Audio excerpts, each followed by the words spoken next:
Nous savons que les routines sont importantes. Mais comment mettre les routines en place avec un groupe d'enfants ou si on a plusieurs enfants à la maison, comment mettre des routines en place tout en suivant le rythme des enfants? Il est important en premier qu'on connaisse les enfants dans notre groupe. Qui sont-ils? Quels sont leurs besoins? Quels sont leurs intérêts? Où sont-ils rendus dans leur stade de développement? Quelques questions à prédéterminer avant qu'on commence à mettre des routines en place.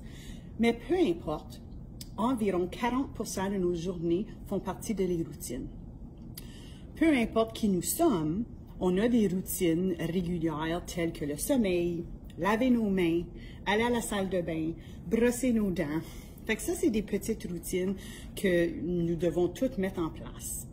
Mais il faut suivre le rythme de nos groupes. Alors, comment faire? On peut mettre des rituels en place. Si vous avez des enfants qui aiment les chants, la plupart des enfants aiment les chants, il y en a plus que d'autres, mais peu importe, vous pouvez mettre des rituels de chant en place pour suivre le rythme des enfants.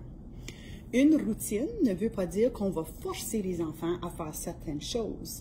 C'est que les enfants vont développer l'autonomie parce qu'ils vont savoir qu'est-ce qui s'en vient avant et après, et ils savent ce qu'on s'attend d'eux. Fait avec ces méthodes-là, avec cette perspective-là, les enfants développent leur autonomie. Fait que pour mettre des routines efficaces en place, il faut vraiment être constant. Il faut offrir une consistance, il ne faut jamais arrêter d'essayer et de trouver les moyens qui répondent aux besoins des enfants. Il faut vraiment garder les choses simples. On ne veut pas mettre des gros houplala aux routines, pas trop d'étapes. Les enfants vont se perdre. Alors, soyez constants, gardez les choses simples avec une flexibilité. On a tous des journées où on se sent extrêmement bien ou des journées qu'on se sent pas trop sur notre assiette. Les enfants, c'est des êtres humains eux aussi. Ils ont droit à avoir de différentes humeurs et de différents moments et sentiments dans leur vie. Fait qu'une petite flexibilité à l'approche aux routines, ça nous aide. Consistance, gardez les choses simples, soyez flexibles et servez-vous de modèle. Soyez modèle pour votre enfant. Entamez les routines avec eux. Si c'est la routine du lavage de mains, on peut laver nos mains avec les enfants et ensuite se dire « Oh, je me sens tellement bien avec les mains propres ». Cette approche va propager. Alors, il faut impliquer l'enfant aussi.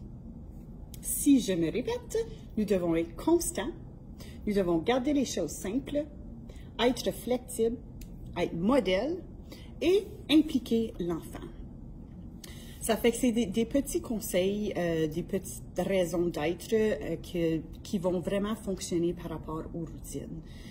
Lorsque j'ai fait la dernière vidéo, j'ai parlé de le sentiment de sécurité que nous avons par l'entremise de routines. Et les enfants, c'est la même chose. Ils se sentent bien lorsqu'ils savent qu'est-ce qui s'en vient. Les enfants développent de l'autonomie et ça donne une occasion à développer des relations bienveillantes avec eux. Fait que je vous encourage à vérifier vos routines. Est-ce que vous suivez le rythme des enfants ou est-ce que votre horaire est plutôt établi à vos besoins?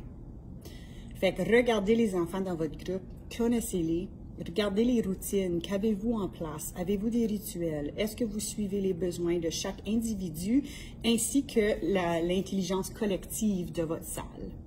Est-ce que vous êtes constant? Est-ce que vous gardez les choses simples, minimum d'étapes? Est-ce que vous êtes flexible? Êtes-vous modèle? Et est-ce que vous impliquez les enfants? Des petites questions à vous poser. Une dernière chose, rendez les routines amusantes. Une routine n'a pas besoin d'être achalant ou vous n'avez pas besoin de vous dire « Ah, ça encore ». Rendez-les amusantes. Faites-en un jeu. D'ailleurs, on apprend en jouant. Bonne exploration des routines tout en suivant le rythme des enfants.